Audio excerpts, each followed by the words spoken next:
you saw a half sheet that looks like this. There's a young lady at the University of Utah. Her senior project is writing up a history of beekeeping in Utah. And I'd sure like to see that. And she's looking for input. So if you know about anything about the history, go to her email there. If you have personal experiences you want to share with the world, she'd appreciate the help.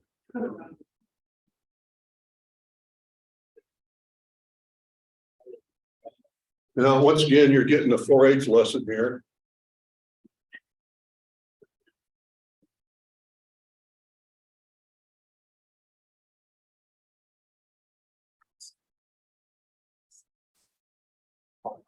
Sorry.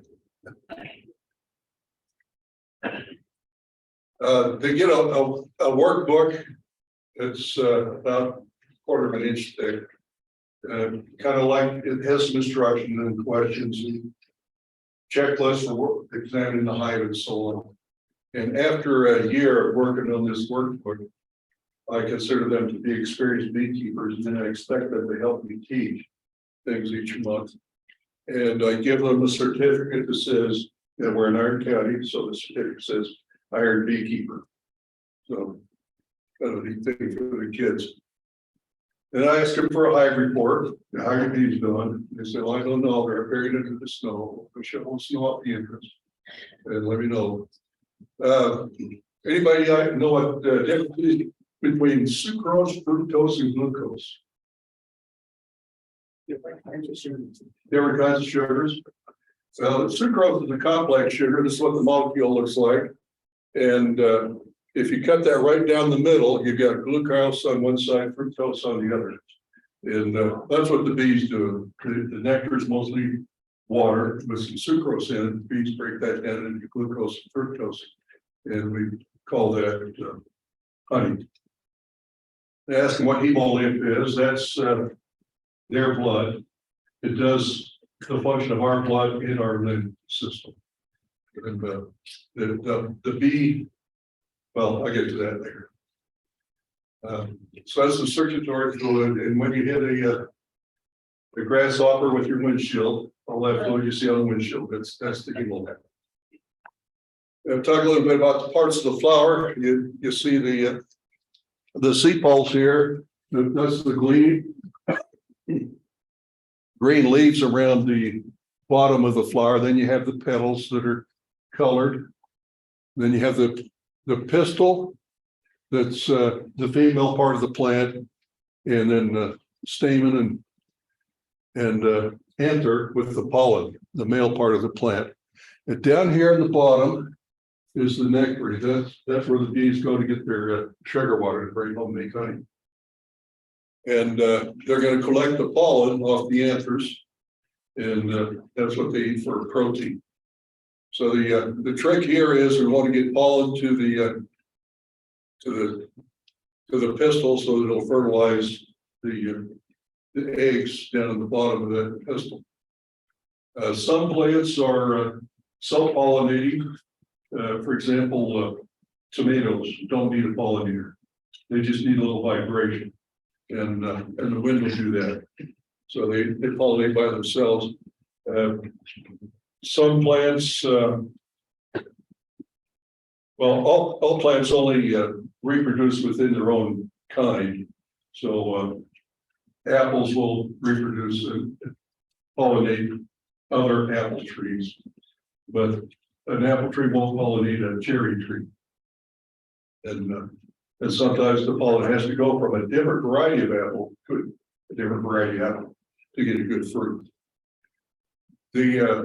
We had an almond orchard just come up to us several years ago, and he said that the typical almond blossom needs at least 7 visits by a pollinator in order to produce a good nut.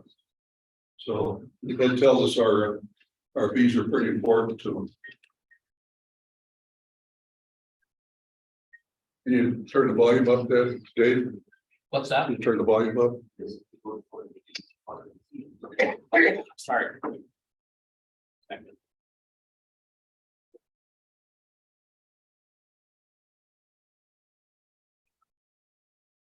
Yeah, maybe not.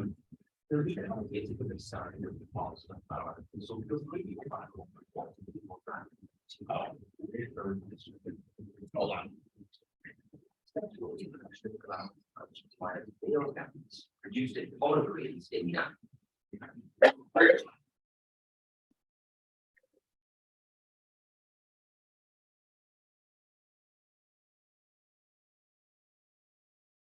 This video on pollination is part of a series on plant reproduction. You'll need to have a basic understanding of the parts of a flower, so feel free to go back over and watch the video on that. The links are in the description. Sexual reproduction in flowering plants requires male gametes produced in pollen grains in the anthers, confused with female gametes found in the ovules. A pollen grain must reach the stigma before its nucleus can travel down towards the female gamete in the ovule. Pollination, the part we're covering in this video, is this step here, the movement of pollen from the anther to the stigma. In case it's not obvious, the definition for pollination is simply the transfer of pollen from the anther to the stigma. It can occur from the anther of a flower to the stigma of the same flower, or to a stigma of a different flower on the same plant, or to the stigma of a flower on a different plant. Pollination involving the same plant is referred to as self-pollination, regardless of which flowers are involved. Pollination involving two flowers of separate plants is called cross-pollination. Note that these are different plants, but of the same species. We're going to look at two strategies that different plants have to make pollination happen. We'll look at insect-pollinated flowers and wind-pollinated flowers. We'll start with insect pollination. Flowers that rely on insects have several strategies to attract them. They tend to have brightly colored petals, which are appealing to insects, as well as a strong scent that they like. Many flowers also have nectaries, which produce nectar, a sugary substance that insects feed on. Notice that the nectary is located far below the anther in the pollen is use. As an insect visits a flower to get its fill of nectar, it can't avoid getting pollen from the anther trapped on its body. The pollen grains produced by insect-pollinated flowers tend to be sticky or spiky, so it's really easy for them to cling to an insect body. Obviously, these insects aren't stopping at just one flower. As they carry on visiting other flowers, some of those pollen grains trapped on their body are bound to get deposited on the next flower. Some of these pollen grains will land on the stigma. The stigma of this type of flower is a sticky structure, ideally suited for pollen to attach to. Some insects are actually pollen eaters. They visit flowers to eat the pollen itself. This might seem very unhelpful to flowers, but it's just a simple trade-off. While insects are feeding on pollen, they'll no doubt get some trapped on their body. Flowers can afford to sacrifice some pollen to insect consumption, provided at least some of it is trapped and transferred on the body of that insect. So, insects gain a food source from flowers, whether it's nectar or pollen, or both, while flowering plants gain an opportunity to reproduce thanks to the insects. This sort of relationship where two organisms interact in a way that they both benefit is called mutualism. It's not only insects that act as pollinators. Some birds feed on nectar, and so as they go from flower to flower, they transfer pollen as they go. There are also many species of bats that feed on pollen or nectar, and there are even examples of lizards and geckos that are pollinators. Now we've looked at insect pollinated, let's look at wind pollinated flowers. If you haven't studied this before, you probably didn't know that these were even reed flowers. You certainly wouldn't give them a spot on Valentine's Day. They don't look pretty or smell nice because there's no benefit of having large colourful petals or producing a scent. They don't even attract an animal. On these flowers, you can see the stigmas here, as well as the anthers. The structures may be a little more clear on this simplified diagram of a wind-pollinated flower. Let's compare it to an insect-pollinated flower. Where insect-pollinated flowers tend to have anthers enclosed within the petals, encouraging insects and other animals to brush against them, wind-pollinated flowers have exposed anthers. This allows wind to catch the pollen released from them.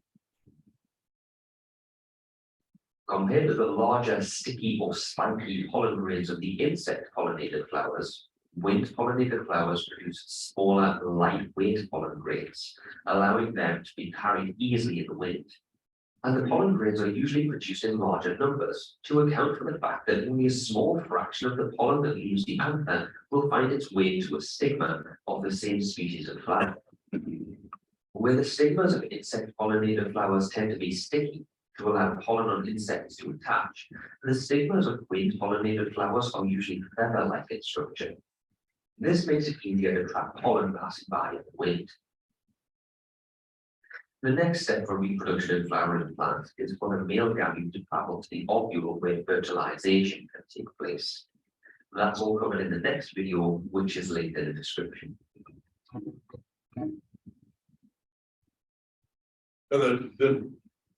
A really neat thing about this pollination, insect pollination, is that when a bee goes out and she starts pollinating an almond tree, she sticks to almonds. She doesn't go anywhere else. And that's nature's way of making sure that the correct pollen gets to the correct flower. She won't go to alfalfa, then clover, and then roses, and then almonds. She sticks to one flower until that flower stops blooming. And the orchardists in the almond orchards have figured this out. They're starting to plant ground cover, flowering ground cover, so that when Mel drops his beads off out there, they stay in the orchard until the almonds bloom, instead of going to some field a mile away where they're not helpful. And once they're used to going a mile away for alfalfa, they're not going to stay in the almond orchard. So they're starting to put crops that keep them planted in the orchard. And then once the almond blooms and this ground cover stops, it's easy to be in the almonds. So talk a little bit about the anatomy. It's the typical insect has a head, thorax, and abdomen, a total of 9 parts. The abdomen is made of 7 segments. You get 4 wings, 2 on each side, 4 wing, half wing, and 6 legs, like any other insect. When you look at a bee, you normally don't see the mouth parts like we do here. You just see the mandibles, but when they're collecting nectar or transferring nectar from one bee to another, then you'll see the tongue stick out. The aft edge of the forewing and the fore edge of the aft wing have hooks that grab each other, so that once the bee extends its wings to fly, it forms one single unit. On the right, you see the structure of the stinger. You got the venom sac, some valves and muscles that are pumping the venom into the skin. Now the stinger has barbs on it so that it stays in the skin. Most other stinging insects don't have barbs, like yellow jackets, hornets, and wasps, and the queen doesn't have barbs, so they can pull the stinger out and sting multiple times. But the worker bee can only sting once, usually, because the stinger stays stuck, and when she tries to fly away, it pulls that stinger out of her, and she'll die in an hour or so. This shows the internal parts of the bee. You saw this earlier this morning. It's an exoskeleton animal. The skeleton is the shell around the outside. Inside is fluid and organs, and that fluid is the hemolymph. And you see the red there, that's the heart and the artery that just pumps fluid from one end of the body to the other, and then it circulates back and starts over. So it's a very simple system, but it works well for something small. Probably won't work for something as big as us. Yeah, the green shows the digestive system. They take in the nectar and pollen. It goes back to the round part there, the green round part. That's the crop, the honey crop, honey stomach.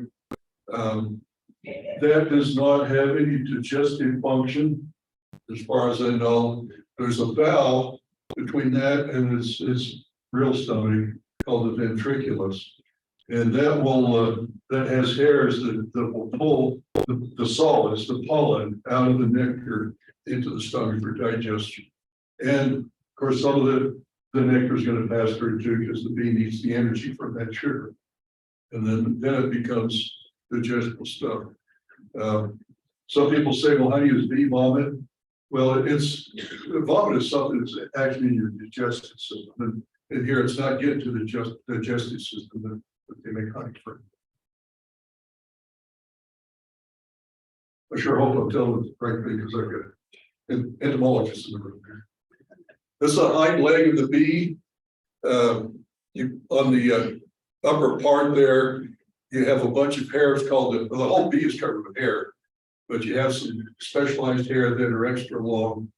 We call the pollen basket or corbicula, and the bees will brush pollen back into that corbiculum, pack it into little pellets on each hind leg, and then take it back to the hive.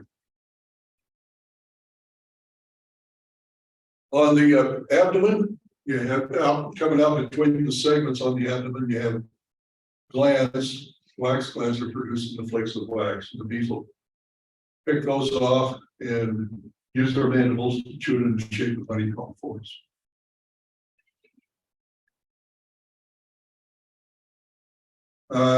The hive typically only has one queen.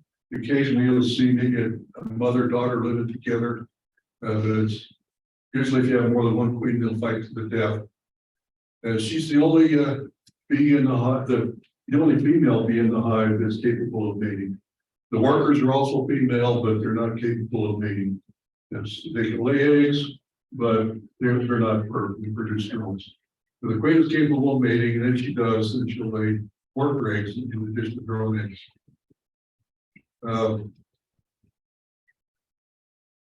So she's the only one to fully develop our ovaries so that she can mate. She'll live 3 to 5 years, but we'd like to replace her about every 2 years, just to make sure we've got young, vigorous queen.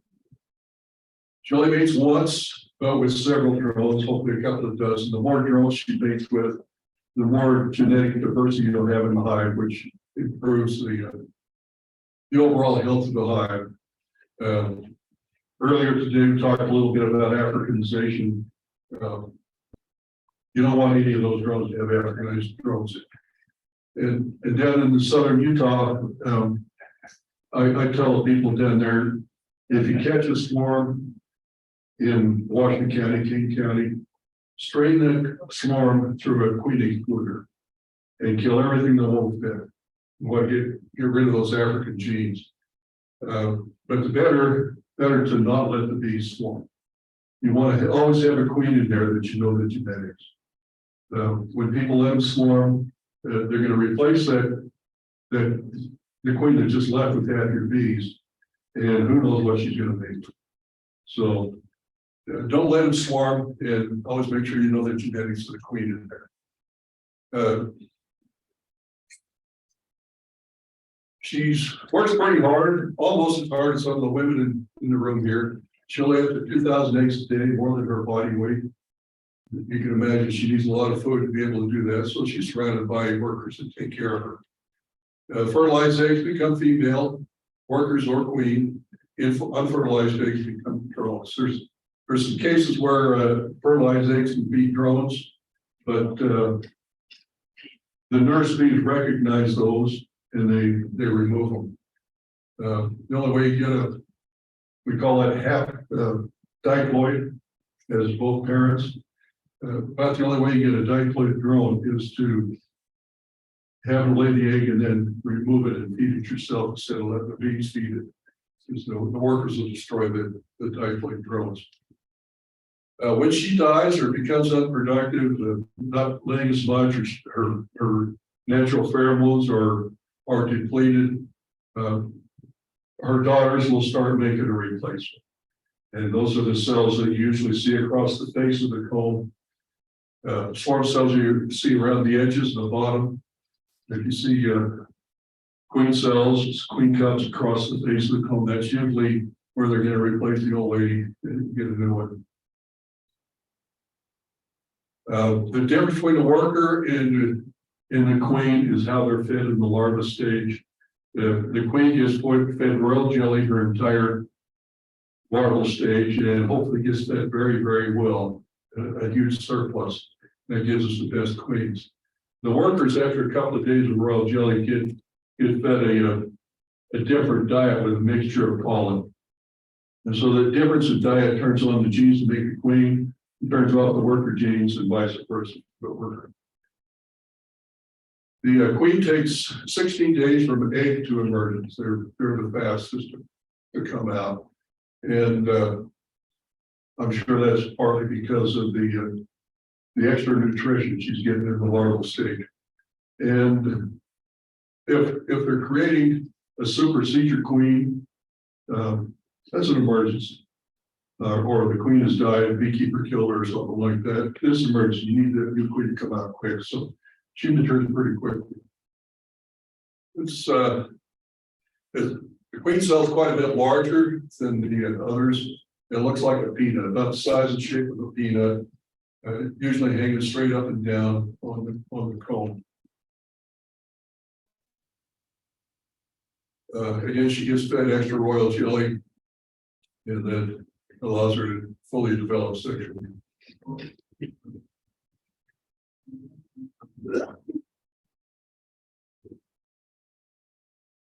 Well, this is in an incubator somewhere. We can keep the camera on this queen. So she's sticking her tongue out. If she had bees around her, they'd start beating her right now. She's all by herself.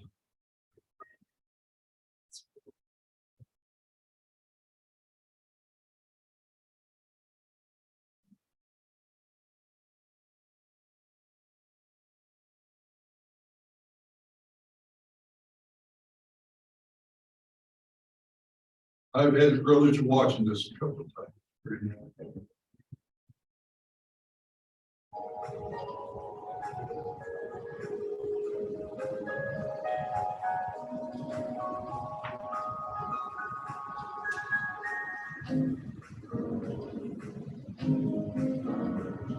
She'll chew a ring around the outside and make a trap door, she'll crawl out.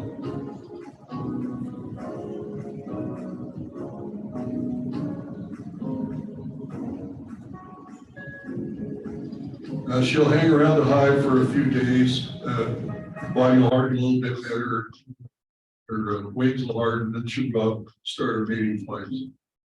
But in the meantime, she's going to look for trouble. Here's a virgin queen walking around on this honeycomb, and all you're going to hear her making this funny noise to communicate with the other bees in the hive.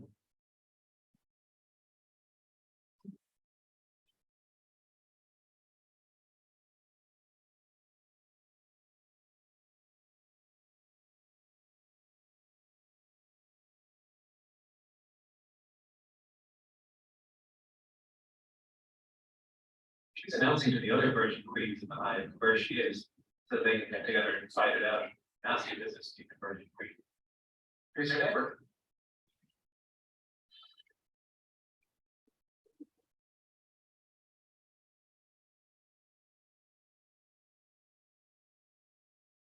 I've been privileged to hear this calling quite a bit. I've never seen a queen find another queen. These virgin queens just hatched out of their queens about 3 or 4 days ago. They have actually taken 1 or 2 flights, but they probably haven't made it yet. That's a bit warm enough weather, but I have seen them actually flying out of the hive. So we'll see what happens with them, whether they make it the next few days or not. Here's some footage of one of these virgin queens. The last one we just saw actually taking her to the flight outside the hive for the first time.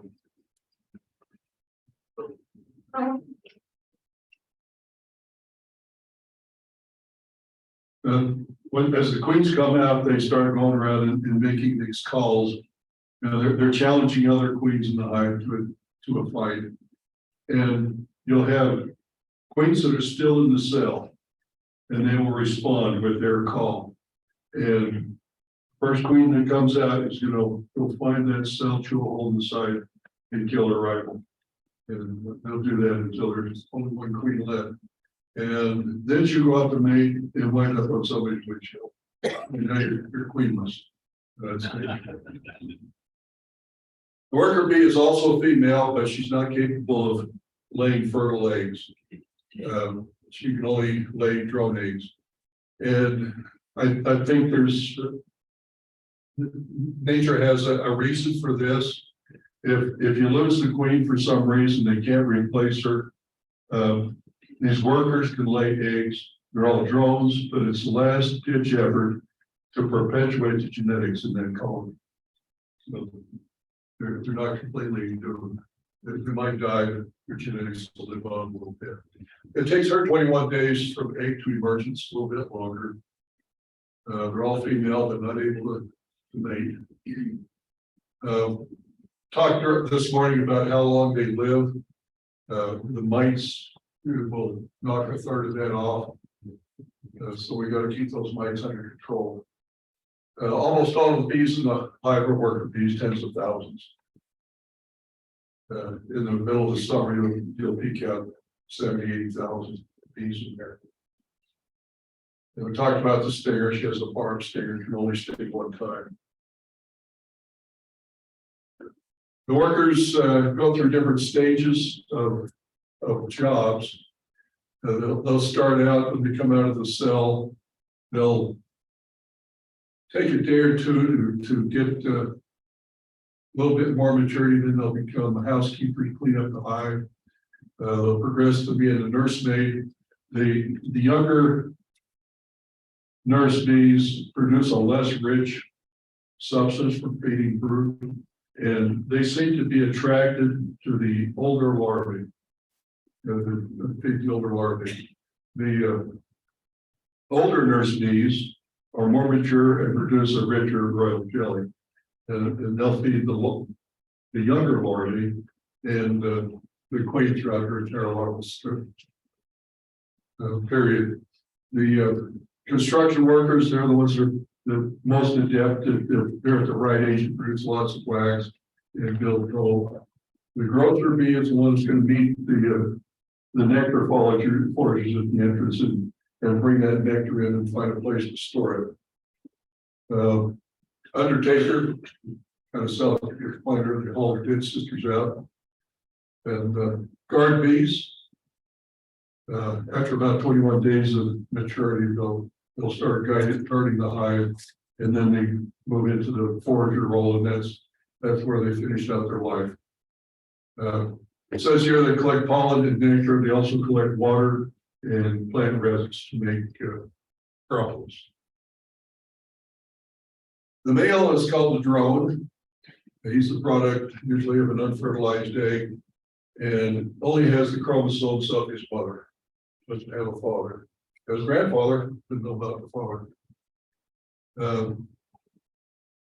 We use foundation that has worker-sized cells in it with the idea that we want to maximize the amount of workers that we have in the hive. But it seems like it's a good idea to have some drones in there. It seems to help contribute to the overall resilience and health of the colony, and they'll help heat the hive. So they do have some functions other than mating. He has a barbed sex organ. Doesn't have a stinger. He has a barbed sex organ, so that when he mates with the queen, that's pulled out of him and he dies instantly. The hive will usually have 303,000 drones in it, unless you got laying workers in there. They're of no use in the winter, so they're almost all, maybe all, ejected from the hive in the fall. They don't winter over. There's a really neat thing about this is as the drones go out on their mating flights, they go to what we call drone congregation areas. You'll have hundreds, maybe thousands of drones in one area, maybe the size of this room, just flying around in a circle, waiting, sitting at the bar, waiting for the girls to come through. And when the queen smells that, she'll fly right through that. Then the fastest drones will catch her and mate with her. Unfortunately, the Africanized drones are faster than the others. So if you're in an Africanized area, don't let it swarm. Get queens and no genetics. But the odd thing is, you've got this drone congregation area, and it's probably based on some kind of language. The drones key in on. They're all kicked out of the hive, they don't winter over. The next year, their sons are at the same place. How do they know? That's the question. But they do. The more time I spend in this graph, the more I realize I've never met an atheist beekeeper. This is pretty neat stuff. Somebody really smart figured this stuff out. When a hive becomes crowded, we want to avoid crowding. I recommend when 70% of the hive is full, add another box. Just keep adding boxes so they're never crowded. The queen always needs to have a place to work. And if a bee emerges from the cell and the bees immediately backfill that with nectar, she's running out of places to work. And that sparks the desire to swarm. And because she's not laying eggs, the bees are chasing her around a little bit. They're sensing the need to swarm. So she's going to start losing weight, become light enough that she can fly, and she'll take off with 50–60% of your bees. Now you've lost $180 worth of bees. So we don't want to let it swarm. But worse is these bees are going to move into your neighbor's soft egg, and your neighbors don't deserve that. And they're going to replace that queen with inferior genetics. Do you really want that? So take steps to avoid swarming. So the mass of bees is called, in this case, called a swarm. When they're living in the hive, we call them a colony. They'll usually come out of the hive, usually assemble on a tree branch nearby or the side of a building. Big one collected a swarm a few years ago on a pivot, an irrigation pivot, an alfalfa field a while back. So they'll find a place to settle, and then they send out scout bees looking for a new place to settle. And what they're looking for is a cavity that just happens to be about the size of one deep Blaine straw suit. That's what they're looking for. And they'll walk around inside there and measure the dimensions. If it's too big, they'll go look for something else. If it's too small, they'll go look for something else. And once they find something they like, they'll go back and report to the rest of the swarm. And there are other scout bees going around doing the same thing. And after a while, they come to a consensus. Let's go to that one. And the scout bees will just start heading towards that, and the rest of the swarm follows. And when they settle somewhere, they colonize that new spot. That's why we call the bees a colony. The structure they live in is a hive or a nest, but the bees themselves are a colony. So this shows the maturity ages for the different insects. Queen 16, worker 21 days, drone 24. And we go through complete metamorphosis here. The queen's laying an egg, it hatches into a larva after 3–4 days, and then it goes into the pupa stage, is capped over. After 21 days for a worker, she comes out as a fully mature bee ready to go to work. So it's complete metamorphosis. Some of the other insects, and partial metamorphosis, here is complete.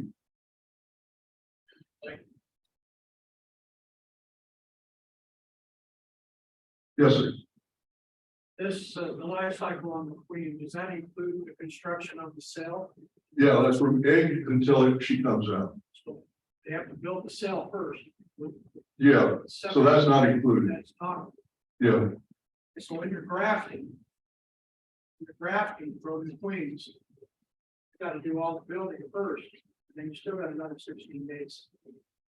well, when we graft, we're gonna take larva. So that's already 3 or 4 days. Yeah. And we pick her when she's a day or two old. So you're already 4 or 5 days into the 16 days. The queen cell, they lay the eggs, then they build the queen cell, it'll be a cup, then they'll build the cell after the eggs. You know. With swarm cells, the queen's running out of room to lay because they're backfilling the cells with nectar, pollen. So they'll build cell cups across the bottom or the edges of the comb, and the queen has no other place to lay, so she'll lay eggs there. But the emergency and supersedure cells, they're picking an egg or a larva that's already lay and building a queen cell around that. So a little bit different there.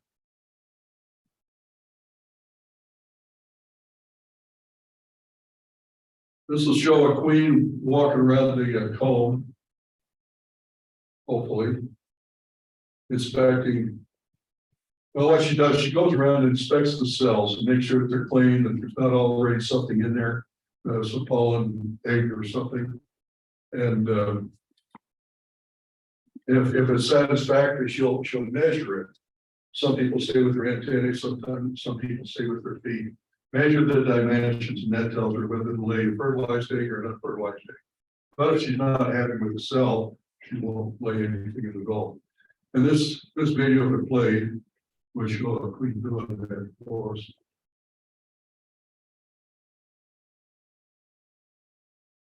This is not going to play. Here's the comb. You can see the little eggs in there. They look like tiny little elongated grains of rice. It hatches into the larva stage, and at the appropriate time, the older bees can cap it over. And the capping is made of a mixture of waxes, so the larvae, pre-pupa, is going to spin her own cocoon in there. We never see the cocoon unless you actually go into a cell and get some pictures and pry it out.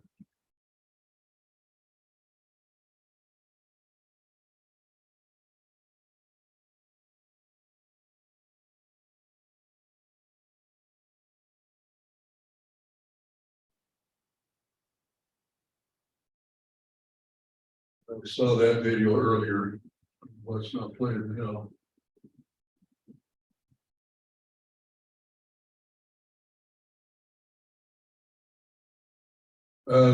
Here you see a new worker bee down in the lower right quadrant there crawling out. You know, she's a little lighter color and hairier than the older bees.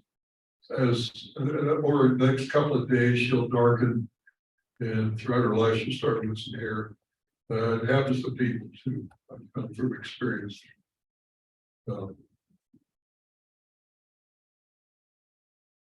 Again, the role that the workers play is determined by our age. The bees are at any age are capable of doing the other jobs. They just don't do it very well.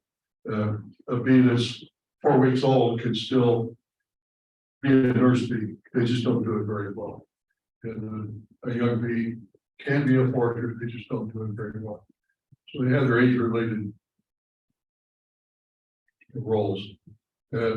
She'll hang around the house for a while, and then at the appropriate time and maturity, she'll go out for an orientation flight, but memorize where she is, what the landmarks are. Across the top there, you see some pollen. The nectar is transferred to a grocer bee who stores it.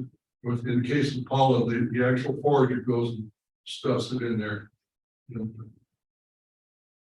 And other bees will come along and pack it in with their heads. They add a little bit of nectar to it so that it ferments like yogurt. It makes it more digestible for them. It's normally stored near the brood. The bees that eat most of the pollen are the nurse bees, producing that royal jelly, and they need the nutrition that's in the pollen. So nature's made it so they store it near the brood, make it really easy for the nurse bees to get to. This column you see has nectar in it. It's not quite honey yet. They'll, as they're taking the nectar into their crop and transfer it to another bee, enzymes are being added to it that break down that complex sucrose into simple sugars, fructose and glucose. But it still has a lot of moisture in it, and they'll fan it and just natural drying. When it gets down to maybe 18%, it's mature honey and it's ready to be capped over, and those construction bees will come along and cover it up with some wax. New comb is going to be pale yellow, almost white. The comb that's been used a lot is going to be darker. It's filled up with dirt on their dirty feet and the cocoon residue and so on. new comb is gonna look like this. It's pretty white. This one you see is much darker. That's because it had several generations, maybe several years of brood reared in it.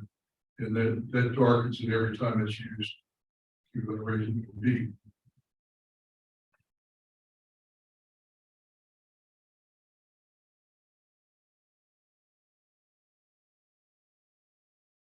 Hey, can you click on that? See if it'll make I it did. play? Try it again.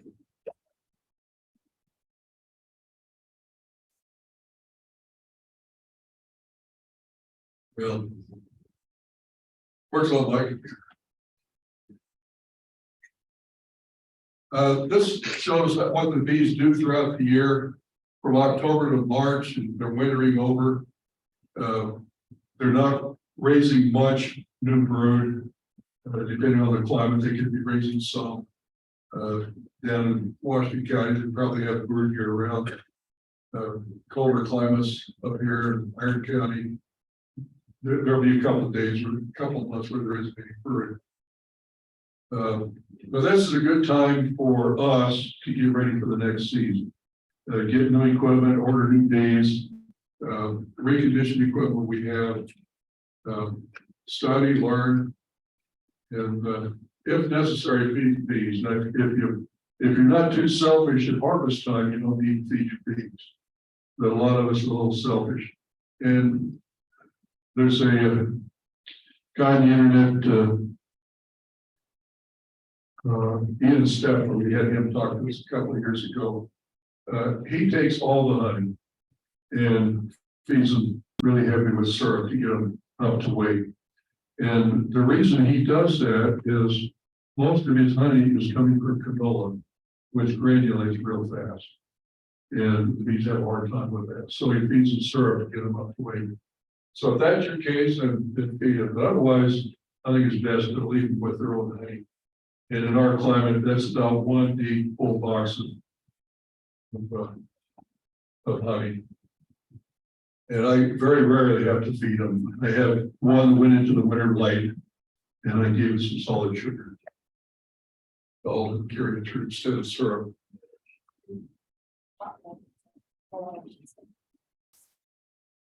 Hot climates like Hawaii, they'll be collecting nectar year round. Now, the warmer climates like we have in St. George, King County, the bees are going to be active a longer period of time. And there's a longer season of forage coming in, but because of the activity, they're going to need more energy too. So I'm not really experienced with Washington County, but I'm sure Mel and Jared would know what to leave them with. But here in the valley here in Iron County, about 60 pounds of honey is what they're going to need to get through the winter.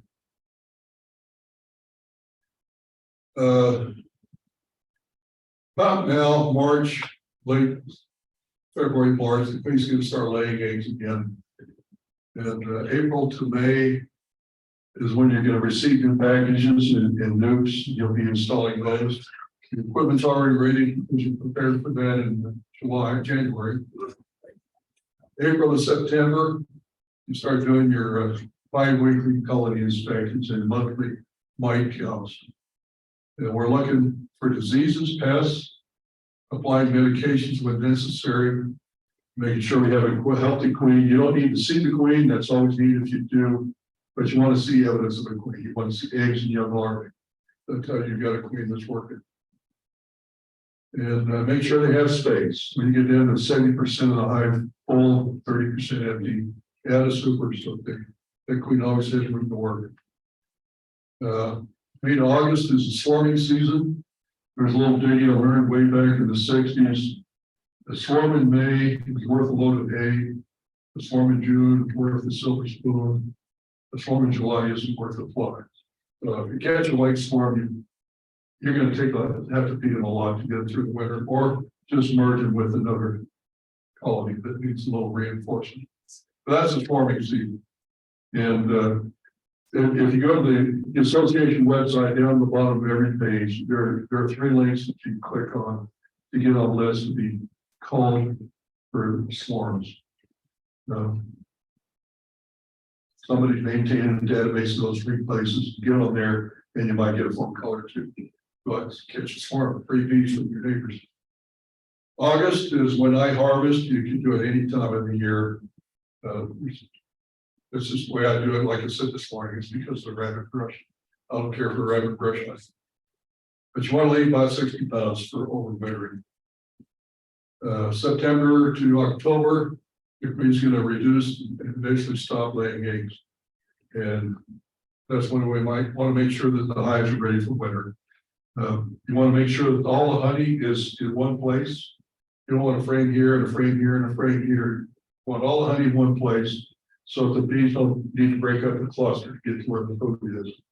I see get calls in the spring every year from somebody who said my bees died, and my first thought, well, is mice. But I go look and I see there's a frame of honey and a frame of honey here, and right in the middle is no honey, but that's where the bees are. It was too cold for them to break up the cluster and move over. So make sure all the honey is in one place or they'll starve to death. This shows the growth of the colony. If you start with a nuke or a wintered over colony, you'll have the dashed lines, so you kind of get a head start. If you buy a package, you're going to get that in March or April, and you've only got 10,000 bees in there. It takes them a while to where they're caught up, and that difference in time between an established colony and the package is when they should be bringing in your harvest. So if you buy a package, you're probably not getting get a harvest too. If you buy a nuke or an established hive, you'll have a harvest. There's some careers related to beekeeping. This is one of the things we always talk about with the kids is, what are you going to do when you grow up? And I'm still trying to figure out what I'm going to do. But there are a lot of roles related to beekeeping. One is to sell honey, to sell bees and queens, and pollination. And we have people in this room that do all three of those. Another is being a manufacturer, vendor of beekeeping equipment. And we have some entomologists in the room. There are a lot of people that, as they're working for their degrees in entomology, work with bees. They wind up working somewhere else, but they kind of got interested by working with bees. This is a list of plants that are good for honey production.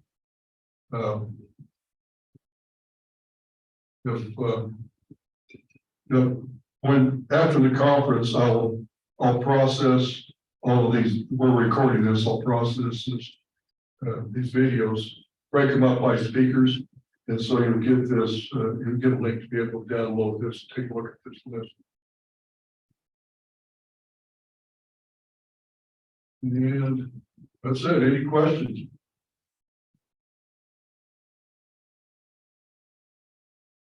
I don't have any answers. We don't have a president here. Second, you have stuff. Like the second screen. Of plans.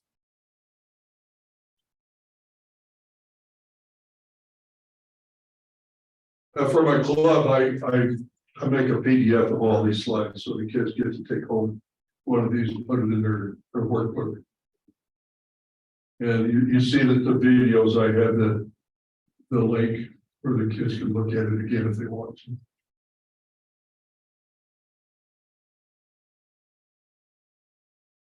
Been running that club for, I don't know, 15 years now.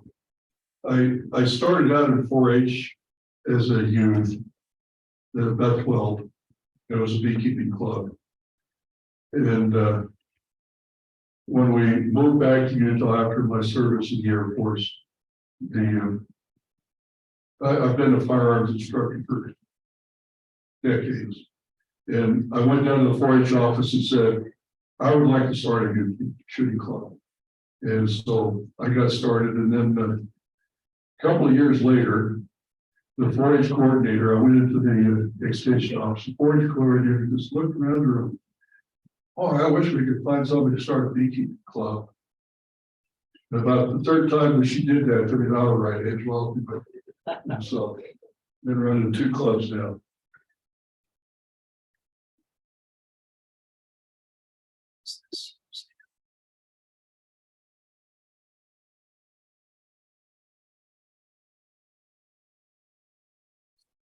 Thank you, Blaine. Appreciate that. We'll take a few minutes now and we'll set up. We'll set up for our panel discussion. That's what we call it. We'll just basically have our board members come up, we'll clear a little bit of space and we'll just discuss, we'll just have people propose things to discuss, either questions, issues, whatever it is. We've got about a half hour before our next scheduled break. If we get this taken care of today to our satisfaction, then we might end a little bit earlier tomorrow. If it carries on as long as we want, we can always resume tomorrow if we would like to. So let's take about a 5-minute break. We'll set things up and then we'll carry on with that.